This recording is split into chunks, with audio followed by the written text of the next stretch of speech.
Oh, do I start?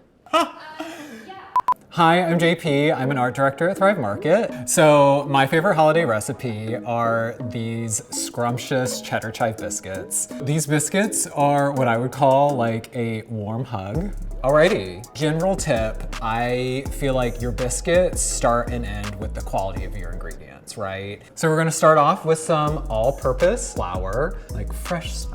Next up, we will not be using baking soda, but baking powder. Next, mustard.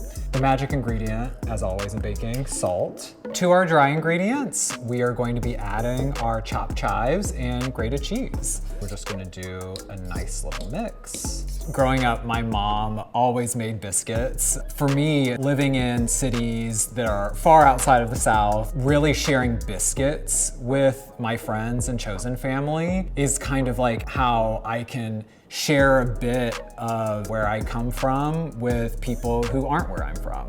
Next up, it's fat time. Pork fat. I'm gonna grab my frozen butter from downstairs.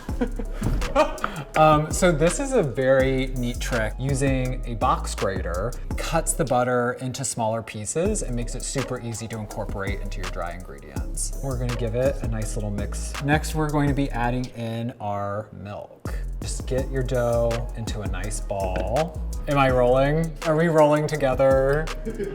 Yes. I have not tried a gluten-free biscuit. I'm very much a purist when it comes to my baking ingredients, but at the same time, there are so many great one-to-one gluten-free flour blends out there that I would highly encourage you to try them out. Alrighty, so just before you put the biscuits into the oven, we're going to brush them with a little bit of heavy cream. Ta-da! The moment we've all been waiting for. And we're done. Perfect brownness. Gotta love it. Well, there you have it. I hope these biscuits bring you lots of holiday joy this season, no matter who you're celebrating with. And that's a wrap. Everybody, come on, come on. I'm taking this one with a jam on it. That's why I like it. This is good, JP. Oh, thank you. So good. Yay. Yay, JP. Delicious. That's a wrap. Woo!